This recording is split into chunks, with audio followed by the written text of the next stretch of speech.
एक नगर में एक धनी व्यापारी रहता था। उसकी सिंड्रेला नाम की एक बेहद खूबसूरत बेटी थी। सिंड्रेला की माँ नहीं थी।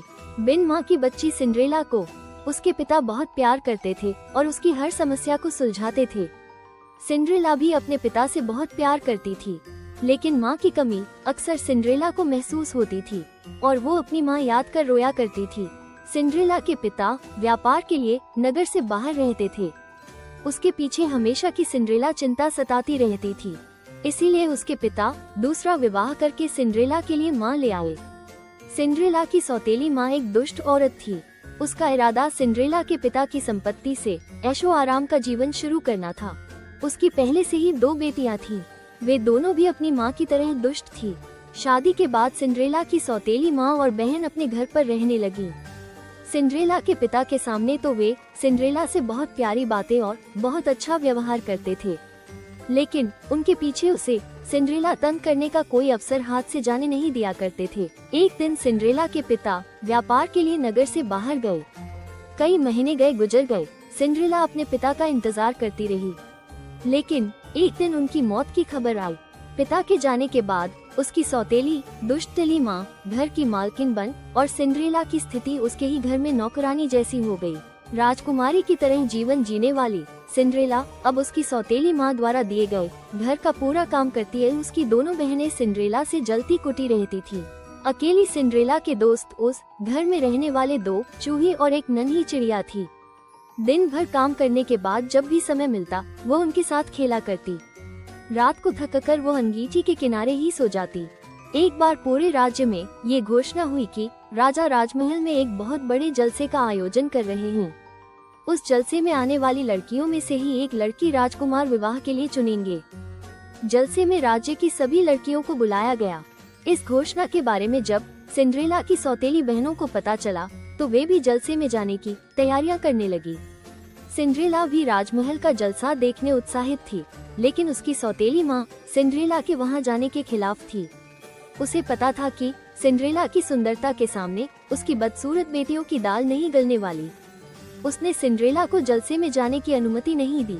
जलसे के दिन सिंड्रेला को दुगुना काम सौंपकर उसकी सौतेली माँ अपनी दोनों बेटियों के साथ जलसे में चली गई। उदास सिंड्रेला दिन भर घर का काम करती रही और जलसे के बारे में सोचती रही। काम खत्म कर जब वह अंगीठी के पास बैठी तो नन्ही चिड़िया और दोनों चूहे उसके पास आए और उसका मन बहलाने की कोशिश करने लगे, लेकिन उदास सिंड्रेला का मन नहीं बहला और उसकी आंखों में आंसू आ गए। वो अपनी माँ को याद करने लगी और सोचने लगी कि उसकी माँ होती तो आज वह भी जलसे में जा पाती। सिंड्रेला ये सोच ही रही थी कि अचानक उसके सामने एक परी प्रकट हुई। परी ने सिंड्रेला से उसकी उदासी का कारण पूछा तो उसने जलसे की बात उसे बता दी।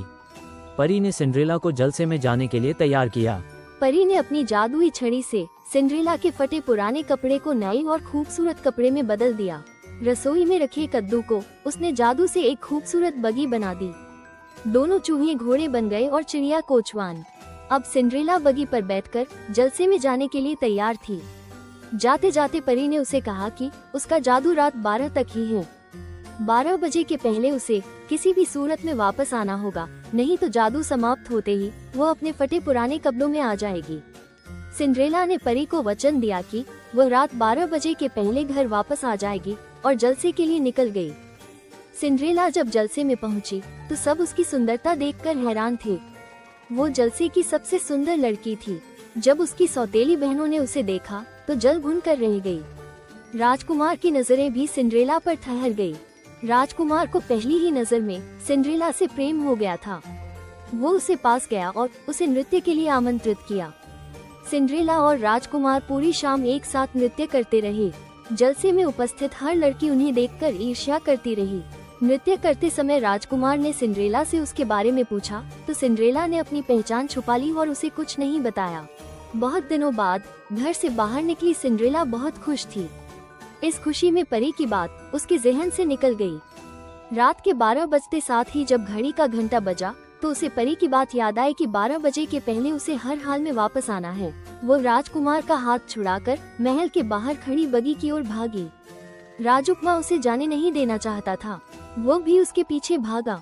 भागते भागते महल के दरवाजे के पास सिंड्रेला के एक पैर की जूती निकल गई। सिंड्रेला के पास उसे फिर से पहनने का समय नहीं था। वो उसे वहीं छोड़कर बगी में बैठ गई। राजकुमार जब दरवाजे तक पहुंचा, बगी जा चुकी थी और सिंड्रेला भी। राजकुमार उदास हो गया और महल में जाने लगा। तभी दरवाजे पर पड़ी कांच की जूती पर उसकी नजर पड़ी और उसने उसे उठा लिया। इधर सिंड्रेला जैसे ही घर पहुंची, परी के जादू का प्रभाव समाप्त हो गया। वो पहले की तरह अपने फटे पुराने कपड़ों में आ गई। बगी फिर से कद्दू बन गया। चूहे और नन्ही चिड़िया भी अपने असली रूप में वापस आ गए। लेकिन सिंड्रेला बहुत खुश थी। उसने परी का शुक्रिया अदा किया। परी उसे ढेर सारा आशीर्वाद देकर वापस चली गई। दिन बीतने लगे। राजकुमार के मन में अब भी सिंड्रेला बसी हुई थी। वो उसे भूल नहीं पा रहा था। उसने मन बना लिया कि वो किसी भी तरह सिंड्रेला को ढूंढ निकलेगा और उससे विवाह करेगा। सिंड्रेला को ढूंढने के लिए उसके पास उसकी कांच की जूती थी। उसने पूरे राज्य में ये घोषणा करवा दी कि जिस भी लड़की के पैर में कांच की वो जूती आ जाएगी, वो उससे विवाह करेगा। जय की सभी लड़कियां राजकुमार से विवाह करने की इच्छुक थी। सभी उस कांच की जूती को अपना बताकर पहनने का प्रयास करने लगी, लेकिन वो जूती किसी के पैरों में नहीं आई। राजकुमार सेवकों के साथ नगर नगर घूम रहा था। एक दिन घूमते घूमते वो सिंड्रेला के घर पहुंच गया। सिंड्रेला की माँ ने राजकुमार का स्वागत कर उसे घर के अंदर ले गई। वहाँ उसे अपनी दोनों बेटियों से मिलवाया, लेकिन सिंड्रेला को राजकुमार के सामने आने नहीं दिया। सिंड्रेला की सौतेली बहनें कांच की वो जूती पैर में घुसाने में लग गई, लेकिन लाख कोशिशों के बाद भी वो उनके पैरों में नहीं आई। निराश राजकुमार वहाँ से जाने लगा था कि उसकी नजर पर्दे के पीछे से झांकती सिंड्रेला पर पड़ गई। सिंड्रेला की माँ के बहुत मना करने के बाद भी उसने उसे जूती पहनने के लिए बाहर बुला लिया। सिंड्रेला ने बाहर आकर जब जूती पहनी तो वो उसके पैर में आ गई। उसने दूसरी जूती भी निकालकर पहन ली।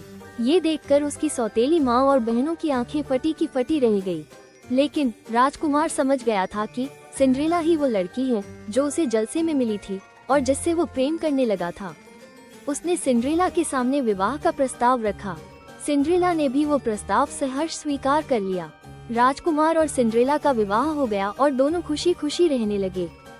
फ्रेंड्स, आपको ये सिंड्रेला की कहानी कैसी लगी? आप अपने कमेंट्स के द्वारा हमें अवश्य बताएं। सिंड्रेला स्टोरी पसंद आने पर लाइक और शेयर करें।